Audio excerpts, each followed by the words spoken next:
ఆదికాండము 49వ అధ్యాయము.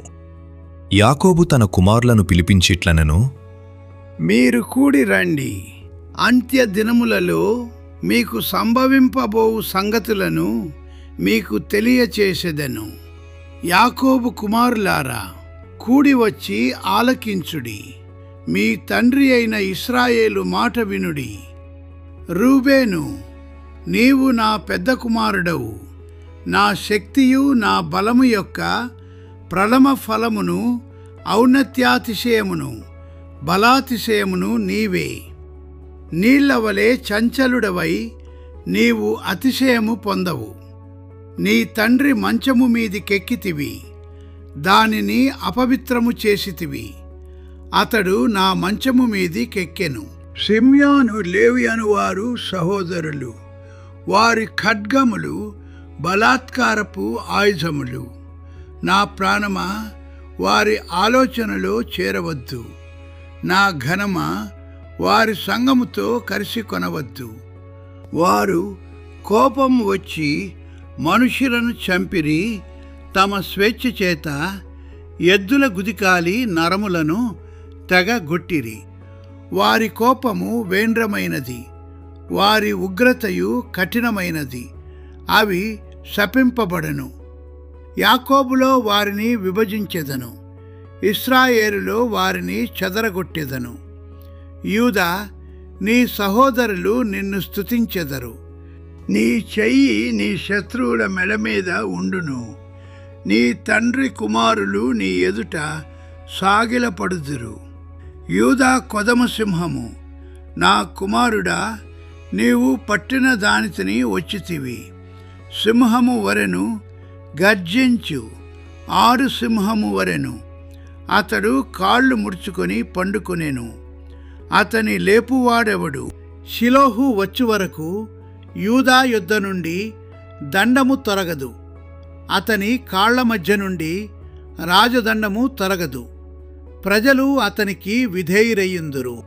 ద్రాక్షావల్లికి తన గాడిదను, ఉత్తమ ద్రాక్షావల్లికి తన గాడిద పిల్లను కట్టి, ద్రాక్షారసములో తన బట్టలను, ద్రాక్షల రక్తములో తన వస్త్రమును ఉదుకును. అతని కన్నులు ద్రాక్షారసము చేత ఎర్రగాను, అతని పళ్ళు పాలచేత తెల్లగాను ఉండును. జెబూలూను సముద్రపు రేవున నివసించును. అతడు ఓడలకు రేవుగా ఉండును. అతని పొలిమేర సీదోను వరకు నుండును. ఇశ్శాకారు రెండు దొడ్ల మధ్యను పండుకొనియున్న బలమైన గార్ధభము.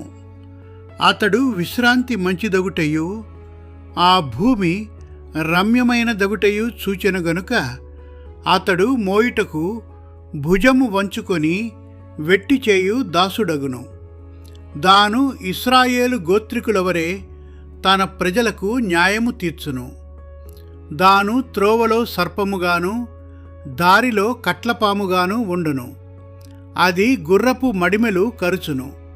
అందువలన ఎక్కువాడు వెనుకకు పడును. యెహోవా, నీ రక్షణ కొరకు కనిపెట్టియున్నాను.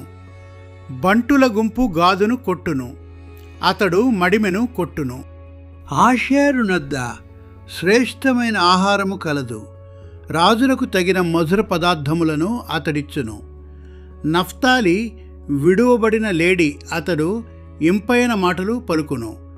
యోసేపు ఫలించడి కొమ్మ ఊట యొద్ద.